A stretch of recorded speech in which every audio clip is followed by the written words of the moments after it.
সত্যি আছে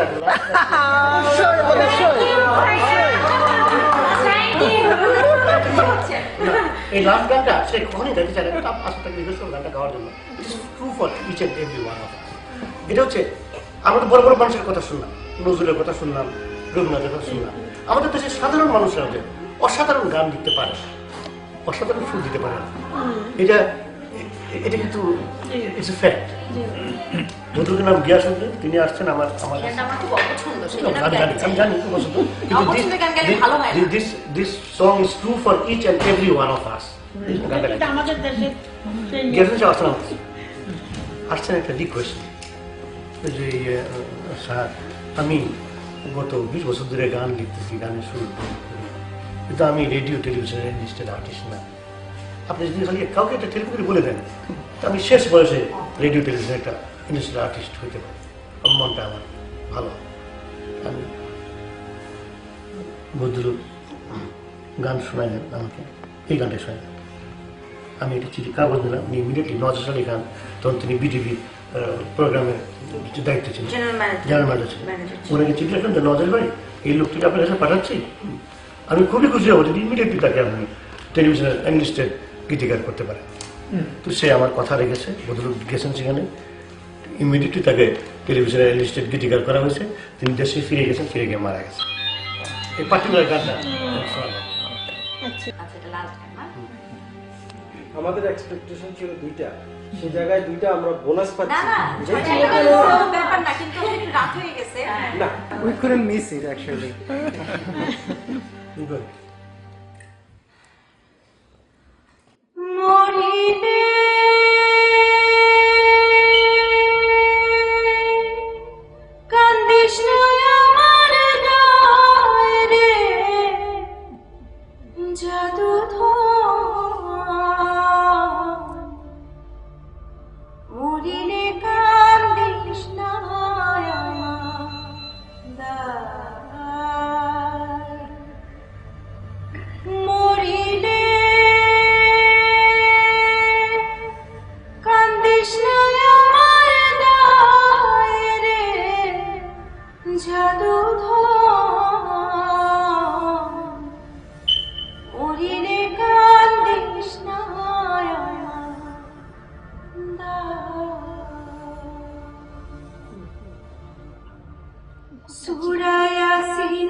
কান্দো আমার মসজিদে বসে আরে কান্দো আল্লাহর দরগা রে জাদু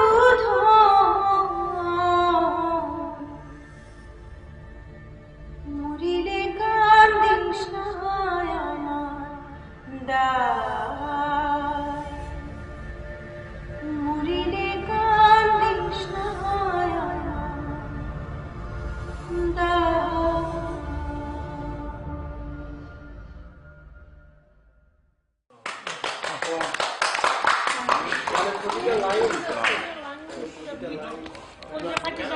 নাম হচ্ছে গিয়াসউদ্দিন।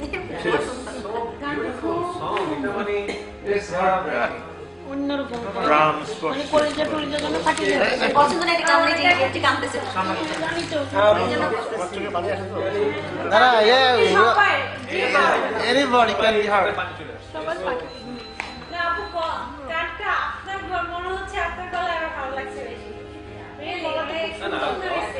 না পরিবেশটাও আর পরিবেশটা গানের জন্য তৈরি পরিবেশ সবাই মানে এটা সংস্কৃতি মানে পরিবার তো এরা সিনেমা গান টান নিয়ে হ্যাঁ আমি না আসলে সচরাচর গান গাইতে চাই না কখন জানেন দেখা যায় যে সবাই গান শুনতে ইন্টারেস্টেড থাকে না এখন গান হচ্ছে এর মধ্যে একজনের বারবার হয়তো বা টেক্সট মেসেজ আসতেছে সে বারবার টিপাটিপি করছে তখন আমার না এটা ঠিক না আমি জানি সবাই তো একরকম হবে না আর তা আমি চোখ বন্ধ করে এই জন্য গে আমার মাঝে মাঝে মানে খুব চলে যায় আনইজি লাগে সরি আমার এটা সমস্যা No, that's true. It is normal. এখানে সেই আরামটা আছে গান এখানে সবাই সমজদার তো সবাই বুঝে তো এটা মর্ম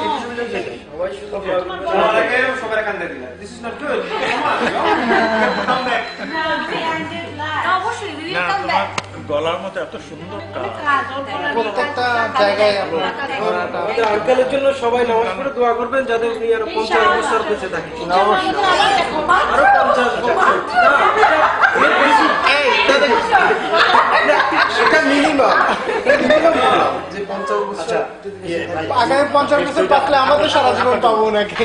আমি প্রথম এখানে আসলাম চিকিৎসার জন্য যে ফার্স্ট টাইম আছে আমার ডাক্তারের সঙ্গে মানে একটা স্লোন কাটারিং এটা ওদের কিন্তু আমি দিচ্ছি 1 কোটি টাকা নিচ্ছে আমার কাছে। না না ওদের কিছু তুমি $125,000 তার মানে 1 কোটি টাকা কিছু বেশি Soul Cutting is one of the best hospitals. ওরা তো প্রথমে টাকা নেওয়া ছাড়া ট্রিটমেন্ট শুরু করছিল না ওকে অপারেশন থিয়েটারে ঢুকেছে অপারেশন শুরু করবে না মানে মেডিকেল টাকা দেওয়া ছাড়া আমি তো তখন টাকা পুরোটা জোগাড় হয়নি টাকা থেকে আসতেছে না কারণ আমি তো আসার সময় তো আমি তো হাত করে কাজ কেস টাকা থাকে না কথা দিচ্ছি না কাজ করতে ফুল টাকা কেস তো আনাও যায় না এত ক্যাশ তো আনা যায় না ডাক্তারের সঙ্গে আমার দেখা হলো দেখা অস্ট্রেলিয়া কিছু শেষ করে দিতে পারছে না মানে ট্রান্সফার করতে সমস্যা হচ্ছে ওয়্যার ট্রান্সফার আমরা টাকা দিতে পারছি সেটা ইম্পর্টেন্ট দিতে পারছে দ্যাট ইজ ইম্পর্টেন্ট এটা হচ্ছে ডাক্তারের নাম হচ্ছে স্টিফেন আর উইচ দেখলো আমাকে আমার সমস্ত কাগজপত্র সব সিঙ্গাপুর থেকে আমি ডিরেক্টর হচ্ছে সিঙ্গাপুরে ওদের সমস্ত কাগজপত্র তাকে দেখালাম দেখে বললাম doctor which am I going to die doctor which বলো ইয়েস আমার তো কোন জায়গায় যেগুলো বললো yes you are going to die তারপরে বললো listen we all are going to die. That's why I say we are going to die. But I will not let you die so soon. I will not let you die so soon.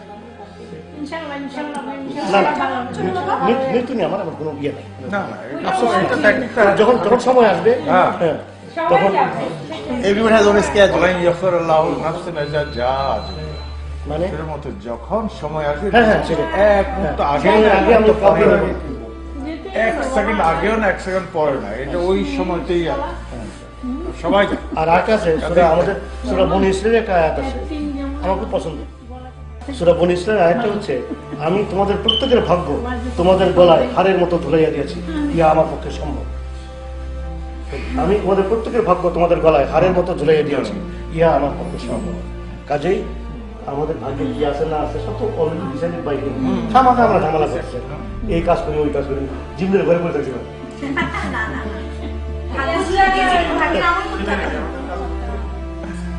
এখন তোমাকে খাবার দিয়েছে খাবারের মানে আমাদের অন্য যিনি বলে খাবার যোগানদাতা রিজিক আল্লাহর হাতে। তাইলে আমরা ঘরে বসে থাকি, আমাদের কিছু না, করার নাই। শুধুমাত্র মানুষের ঘরে এসে খাওয়া দিবে না। শুধু মানুষের রিজিক আল্লাহর হাতে ঠিকই, কিন্তু আমাদেরকে রিজিকটা অর্জন করতে হবে। অর্জন করতে অর্জন হবে। কিন্তু পশু তুমি পাখি ঘরে চুপচাপ শুয়ে থাকলে ঘরে পাখি এসে আল্লাহ পিঁপড়া, তোমাকে খাওয়া দিবে। এদের রিজিক কিন্তু আল্লাহ, ওদের কিন্তু খাবার দেওয়া হবে। মা নিশু Let's go. আচ্ছা যাই লেটস গো। আল্লাহ নেগো আব্বা ডাউন আসে